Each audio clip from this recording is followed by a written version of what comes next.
Welcome to Texas Border Watch, your eyes on the front line for all things border security, immigration, and local policy. I'm Jordan Elder. Border crossings are down, but people are still making dangerous attempts to get into the United States, and they're paying a lot of money to do it. That's why Attorney General Pam Bondi says a task force is expanding. It's called Joint Task Force Alpha, and it's all about lowering and stopping the numbers of human smuggling and human trafficking. She laid out, along with several other U.S. attorneys, why this expansion is going to be so important. The cost of human smuggling is huge. So many families are dying, so many people are dying. These smugglers used a variety of vehicles, including microbuses, tractor trailers, and cattle trucks to smuggle multiple Guatemalan aliens, including many unaccompanied minors, into this country.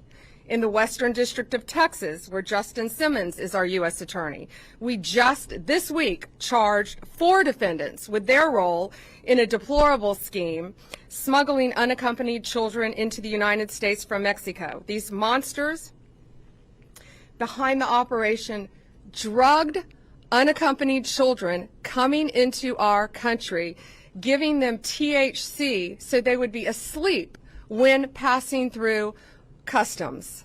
We are now expanding Joint Task Force Alpha. It has 5 steps. We will now cover, the task force will now cover our northern border in Canada, of course, and all of our maritime borders. Our incredible partner again at DHS, Kristi Noem, and I are expanding this to include our DEA, ATF, and FBI agents to this task force to give us even more manpower. We will receive more resources to prosecute these cases, and key figures in cartel, human trafficking, and transnational criminals. We will strengthen our collaboration with foreign law enforcement throughout this world to protect not only their citizens but ours, and return these criminals to American soil for prosecution. I want to show you some testimony from the U.S. attorneys in the Southern District and Western District of Texas. They lay out some really concerning cases of human smuggling and trafficking that they've been prosecuting recently. And make no mistake, it is indeed an industry. Human beings are treated like commodities, stacked like cordwood in dangerous and sometimes deadly conditions. All it takes is one faulty air conditioner or one wrong turn of the steering wheel to turn a smuggling run into a mass casualty event.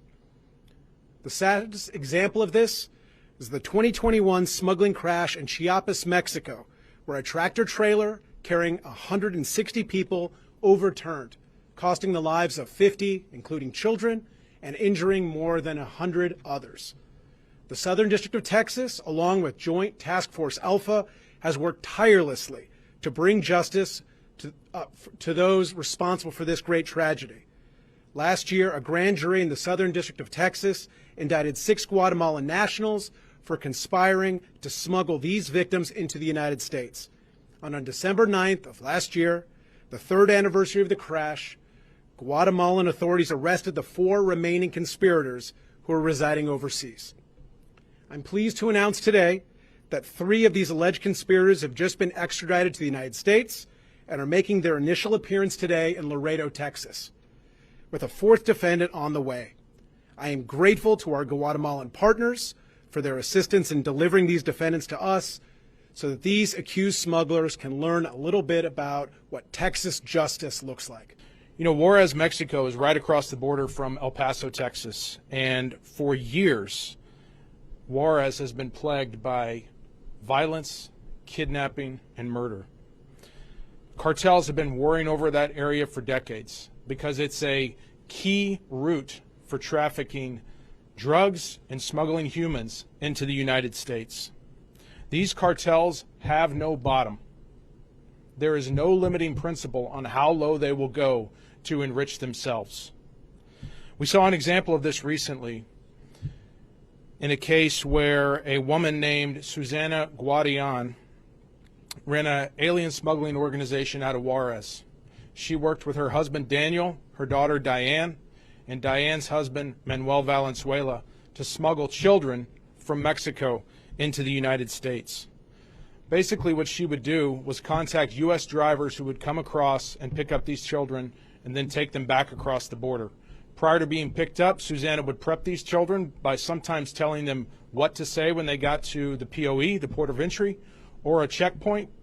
Other times she would give them THC gummies, as General Bondi said, to calm them and keep them compliant throughout the process. In this particular case, the children that were given the THC gummies were 12, 9, 3, and 2. When CBP recognized when they were trying to cross with this group of children that something wasn't right, they saw it, they realized those children needed some kind of medical treatment. They got a couple of them to the hospital to receive that treatment. They were later diagnosed with THC poisoning.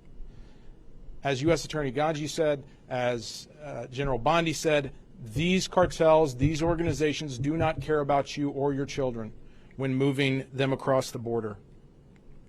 So we're really happy that we were able to get arrest warrants this weekend and get at least 2 of these individuals, Diane and Manuel Valenzuela, off the street. The 2 other individuals, Susanna and Daniel Guadian, are still at large, but we will do everything we can to bring them to justice as well. And some background for you on Joint Task Force Alpha. It was launched in June of 2021 by former Attorney General Merrick Garland, and it's been slowly growing to other territories ever since. Again, this latest update, it'll now cover parts of the northern border and the maritime border of the United States. We've already told you about the new plan to paint the entire southern border wall black. This is at the president's request, and he said that by doing that, it's going to make the wall hotter and harder to climb, and that it could also help prevent rust. We told you last time that we sent the Department of Homeland Security and CBP several questions about how this is going to work, and we got some responses, so I wanted to bring those to you. Just as a reminder, we asked, is that funding allocated as part of the overall spending package that includes funds for border barriers, or is the money to paint the wall going to come from somewhere else? We also asked who is going to be painting the wall and what the timeline is to get this project accomplished, because again, there's miles of border wall at the southern border.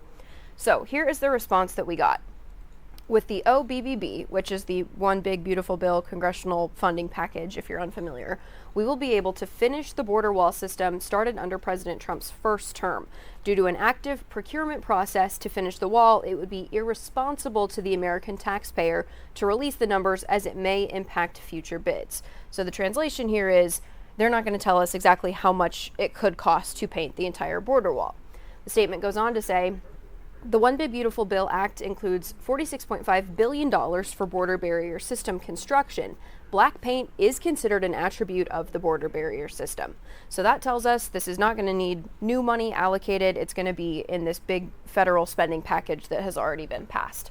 It goes on to say currently black paint is being applied to border wall construction projects in the El Paso and Tucson sectors and will be included in future contracts. So essentially, if more border wall is going to be built, they're already going to factor the black paint on into that. We did not get any response about what the overall timeline of this project is going to be, but some answers to those questions, so we wanted to bring those to you. Here in Texas, commercial truck drivers are now going to be taking a sort of English test. There is a push for this all across the country. It started with this executive order in April 2025 from President Trump, and essentially it said that America is not enforcing requirements for truck drivers to be proficient in English. It says, quote, drivers need to provide feedback to their employers and customers and receive related directions in English. It also lists the need to understand highway traffic signs, signals, and respond to official inquiries. So Transportation Secretary Sean Duffy was giving comments about this recently, and he actually pointed out a few states that the federal government feels is not actively enforcing these requirements, and he put out a warning for them. We've identified several states that have not been in compliance. That would be Washington, California, and New Mexico. Phase one for us, which I'm announcing today, is we are going to give these states 30 days to come into compliance with truck drivers speaking proficiently the English language, or we're going to look at federal funding that they receive under the Motor Carrier Safety Assistance Program. Hopefully, in the next 30 days, we won't have to withhold any money from them, but if they don't come into compliance, we will start with withholding this money and then we will take additional steps to guarantee compliance.